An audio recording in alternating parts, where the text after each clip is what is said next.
بسم اللہ الرحمن الرحیم۔ ابھی آپ نے ایک عجیب و غریب منظر دیکھا ٹی وی کے اوپر کہ پہلے پریس کانفرنسز ہوتی تھیں اور لوگ جو گمشدہ ہوتے تھے یا حراست میں ہوتے تھے وہ یکدم سامنے آتے تھے اور آ کے اپنا بیان ریکارڈ کراتے تھے، اور ایک وہ اسکرپٹ ہوتی تھی وہ پڑھتے تھے اور اس کے بعد وہ چلے جاتے تھے۔ آج اس کا ذرا فارمیٹ تھوڑا سا بدل دیا گیا، کیونکہ میرا خیال ہے کہ اس پچھلے والا جو فارمیٹ تھا اس پہ بڑا لوگوں کا رد عمل آ رہا تھا کہ یہ تو سارا کچھ ایک جبری ہے اور سارا کچھ، تو آج اس کو دکھانے کی کوشش کی گئی کہ شاید یہ بڑے اچھے ماحول میں اور والنٹیرلی ہو رہا ہے۔ 2-3 ہفتے سے عثمان ڈار غائب تھے، آج وہ یکدم نمودار ہوئے، اور ایک ایسے اینکر کے پاس جن کی سوچ اور جن کی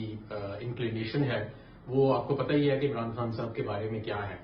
تو ان کے پاس تو گئے اور انہوں نے وہاں پہ کچھ گفتگو کی۔ تو میں سب سے پہلے تو آپ کو یہ کہنا چاہتا ہوں کہ عثمان ڈار ہماری پارٹی کے رہنما تھے، رہنما ہیں اور رہیں گے۔ ان پہ جو تشدد ہوا ہوگا وہ کوئی بھی برداشت نہیں کر سکتا۔ کچھ ایسے تشدد کی قسمیں ہیں کہ وہ تو کوئی نہیں برداشت کر سکتا۔ ہمارے ہی پارٹی میں ایک رہنما ہے، ان کے بیٹے کو کرسی سے باندھ کے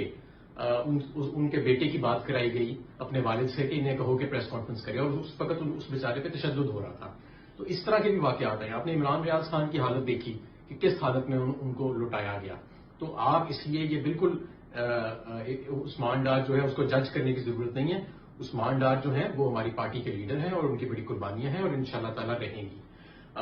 انہوں نے عثمان ڈار صاحب نے بڑی مختلف گفتگو کی، آپ نے وہ ساری دیکھی ہوگی۔ اس میں ایک انہوں نے یہ بھی گفتگو کی یا ان سے کروائی گئی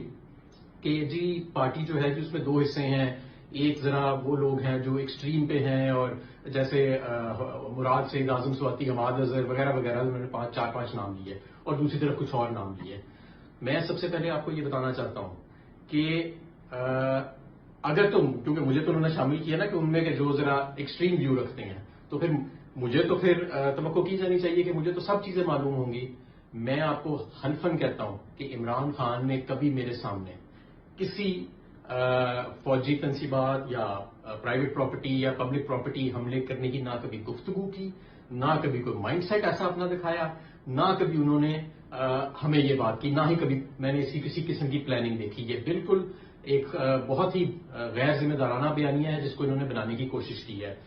جس نے بھی یہ کہلوایا ہے عثمان ڈار صاحب سے، اور ظاہر ہے کہ یہ سارا کچھ انہوں نے جبری طور پہ ان سے کہلوایا ہے۔ تو سب سے پہلے تو یہ بات بڑی واضح ہونی چاہیے، اور یہ میں اللہ کو حاضر ناظر جان کے حلفاً کہہ رہا ہوں کہ ایسی کبھی گفتگو میرے سامنے نہیں ہوئی، نہ عمران خان صاحب کی، نہ ہی کسی پارٹی کے اور کسی فرد کی، کہ کبھی یہ ایسی چیز جو ہے وہ سامنے آئی ہو۔ تو ایک چیز تو یہ واضح ہو جانی چاہیے۔ دوسری چیز میں آپ کو یہ واضح کرنا چاہتا ہوں کہ ہماری پارٹی کو بھی تقسیم کرنے کے لیے یہ ایک شوشہ جو ہے اس کو سمجھا جانا چاہیے۔ پوری پارٹی یکجا ہے،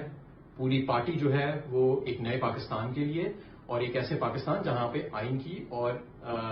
ملک کی حکمرانی ہوگی، جہاں پہ آئین کی اور قانون کی حکمرانی ہوگی، اس کے لیے ہم گوش ہیں، اور انشاءاللہ تعالی ہم بہت قریب ہیں اپنی منزل کے۔ صرف اگلا الیکشن ہی نہیں، اگلی کئی دہائیوں تک یہ جو لیڈرشپ کی ایک نئی کھیپ پیدا ہوئی ہے، ہماری خواتین جو جیلوں میں ہیں، ہمارے لوگ جو جبر کا سامنا کر رہے ہیں،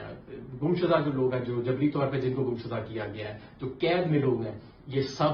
آپ کے مستقبل کی جو ہے وہ انشاءاللہ تعالی لیڈرشپ جو ہے وہ بنے گی۔ اور میں تیسری چیز یہ بھی بتانا چاہتا ہوں کہ یہ جو کہا گیا نا، یہ بھی ایک بڑا غیر ذمہ دارانہ اور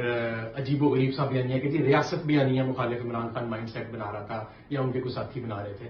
یہ ریاست بھی ہماری ہے، یہ ملک بھی ہمارا ہے، یہ فوج بھی ہماری ہے، اس کے ادارے بھی ہمارے ہیں سارے، اور ہم سب اس کے وفادار ہیں۔ ہماری وفاداری پہ اور ہماری